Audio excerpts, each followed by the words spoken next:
Hello and welcome to Tarot Living with Minnassa. This is Minnassa and I use the tarot to support you, to inspire you, to motivate you, to guide you, and to lead you on your path to creating and living your best life. Thank you for being here. And I want to just take a moment before I get ready to start this fall reading and just let you know how much I appreciate you trusting in my gifts and my light and allowing my presence and my energy to come into your home or wherever you are viewing this video on my YouTube channel. And I just thank you. I am grateful. I am loving this.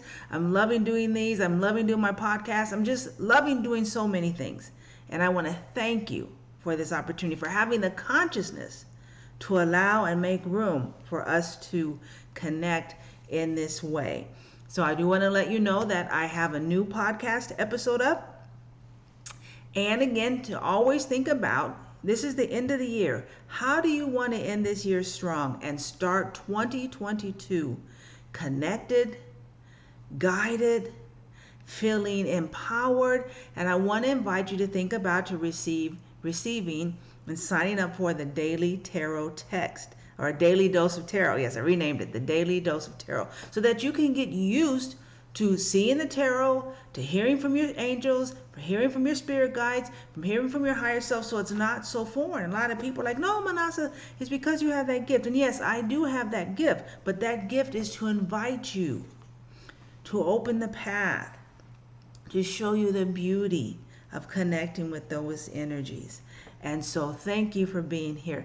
Go to my Minnassa page and listen to my podcast. You can hear it on Apple Podcasts, on Spotify, on Breaker. And then I really want you to seriously consider signing up for a Daily Dose of Tarot to get you connected consistently with the divine. All right, here we go. Before we begin our fall reading, let's just take a moment. Take a breath in to be still. For it's in that presence, in that stillness, that we can hear, connect with the divine. Let's just take a deep breath in through our nose. We want to fill up our stomach and then push that air out through our mouth. All right, let us begin. Inhale and exhale. Next time you do that, let's have you roll your shoulders. Inhale in and exhale. Yes, that's, of course, inhale in, inhaling is in. And then one last time, let us breathe in love and exhale gratitude. And this fall reading today is inspired by another tarot reader, because we're all one community. And so I want to thank Oliver Tarot over in the UK. Thank you, Governor, for this tarot reading for autumn spiritual growth. That as we end this year, this last season, this last quarter, how can we grow and mature during this time? How can we connect to the spirit and the energy of fall so that we can move forward into winter and step into 2022 empowered, emboldened, connected, and clear? And so I've got this reading is up on my iPad so that I can take a look at it. So card number 1 is the Two of Swords, and the question is, what can I draw from the autumn season to help me feel connected spiritually? And this could seem like a really weird card to get that, but the Two of Swords is about making a decision. Making a decision. Are you going to invest in your spirituality or not? If you are, then do those things. Get up 10 minutes earlier if you need to meditate. Get you a set of tarot decks. Listen to a meditation. Do your affirmative prayer. Something like the Daily Dose of Tarot, right? But make the decision. You know, I know there's a great guy on TikTok who does a deconstruction of Christianity. Many people, like myself, I'm a traditionally ordained minister, but I don't do that type of religion. Too much fear, too much control, too much conformity, and too little of the Christ consciousness, of the divine Sophia consciousness, of even the Shiva, that Shiva Shakti or that El Shekinah connection. That it's too patriarchal, it's too toxic masculine. And so I had to make that choice, and it was hard. The first time I went to the New Age section in the bookstore, I was like, oh, I hope I don't get struck by lightning. But this is the time. Are you going to value your spirituality? This is what you can learn. How can you feel more connected? Make that choice to do it, and then get the resources and the tools that you need so that this autumn, that this fall, this harvest season, you can reap a harvest of growing, understanding, enjoying your spirituality instead of making it a chore, to enjoy it. And card number 2, which makes a lot of sense. What is it about the autumn that makes me feel the way I do? And this is the Hierophant. The Hierophant is all about traditions. And this season is full of great times, from Halloween and candy corn and mask and celebrating. And now where people get their little pumpkin spice lattes, right? And then in the fall, there's Thanksgiving. Even though the summer is my favorite season weather-wise, the fall is my favorite season holiday-wise or celebration-wise, because it has Halloween, but Thanksgiving. Always a big, wonderful time around my family. Always a happy, happy time, and I love it. We've got the fall wreath on the door. So what makes you feel this way is that there's a tradition of happiness, a tradition of joy. And as the veils are thinning, those loved ones from the other side are drawing closer, and you're getting that joyous and wonderful energy. Card number 3. What can I let go of and clear out in the autumn to help me grow emotionally? So you have the Emperor, and that is to release that toxic male energy. And I know the men are probably getting sick of hearing that word, but that toxic male energy also applies to women. A lot of women are unsuccessful because they tried to emulate the male way of acting. So I'm going to be in control, and I'm going to be aggressive, and so this is the chance to release that toxic male, disconnected emotionally. I had a bad day, so now I'm going to shoot up the grocery store, right? That's that toxic male energy. And to tap into that Emperor male energy, which is solid, confident, powerful, and connected. So what you can release and let go of to help you grow emotionally is that male way, again, that toxic male way of being disconnected, that rugged individual. No, we're communal.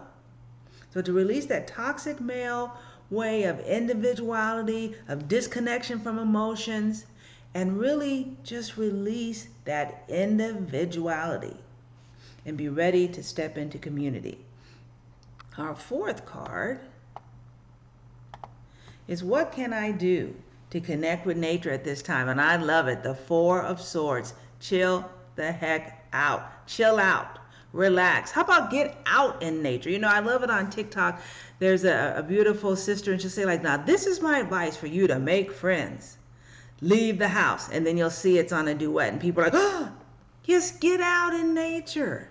It's beautiful. Go to the park. Sit on your front porch. Sit on the back patio. Drive to the beach if you're near there. Go to the lake. If you're here in Memphis, gone over to Shelby Park. There is so much beauty. You want to connect with nature, you can't do it sitting in front of a computer. I've got all these lights and the camera. Get out in nature.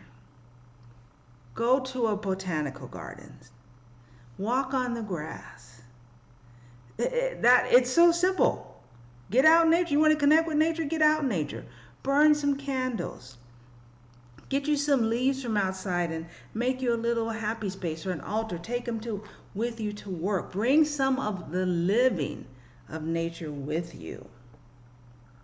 All right, and then what is our 5th card, which is the 5 of Swords. So how can I open up more to feel closer to the spirit of the ancestors? And so the 5 of Swords is about just overthinking, too much in your head, right? That being spiritual and connecting with your ancestors isn't about thinking. It's about releasing. It's about connecting. It's about being in the flow, because it's energy. It's energy. I remember I did a reading for my cousin very soon after my aunt had passed away, my sweet Aunt Chris. And when she came through, and I don't usually deal with, deceased people, but her energy was so different. She was happy, she was healed, and she was whole, and it was an energy that I was loving. And so to connect with your ancestors, honor them. Do you have an ancestor altar? Right? Gail and I, my beautiful wife and I, we have an altar in our meditation room that has our family members. I have a picture of my grandfather and my beloved Uncle Junie, even my dad, who wasn't someone who was a part of my life, but I honor him. And you have the ancestor altars. Maybe you have an ancestor, your grandmother or your grandfather, or even an aunt and an uncle, a tia and a tio, who passed away, but they had a favorite thing. Cook that thing or eat that. But get out of your head. It's not about, I did these 3 things and now I'm connected.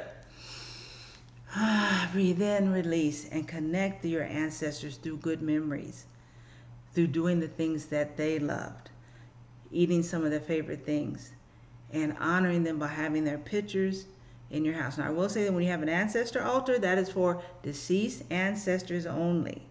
Okay? Don't be putting no live people on that.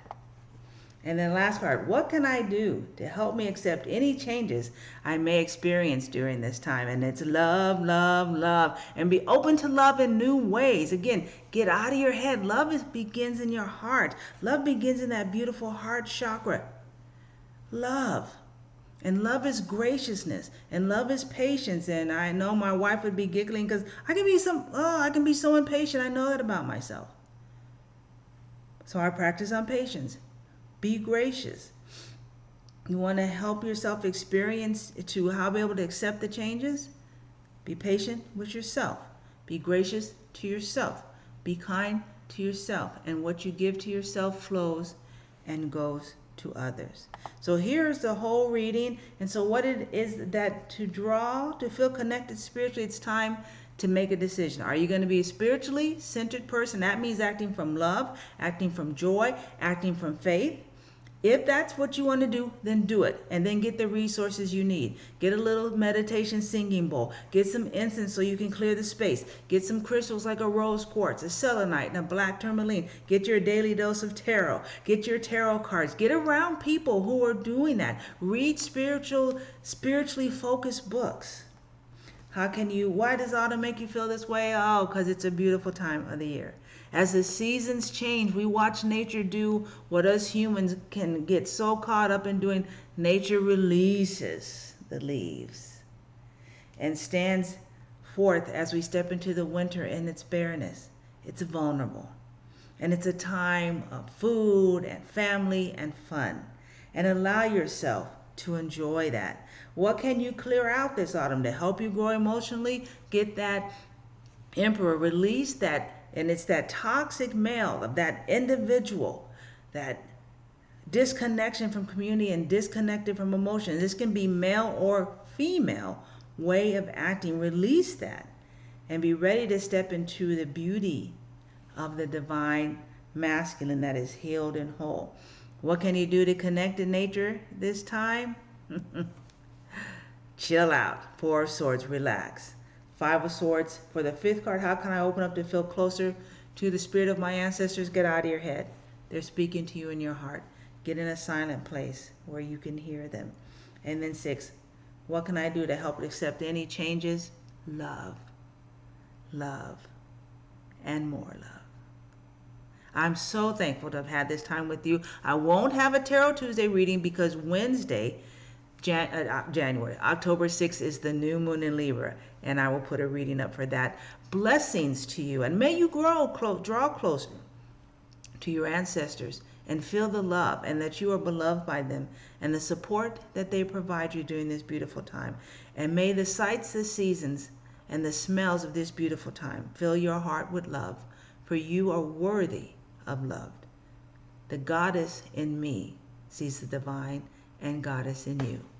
Namaste.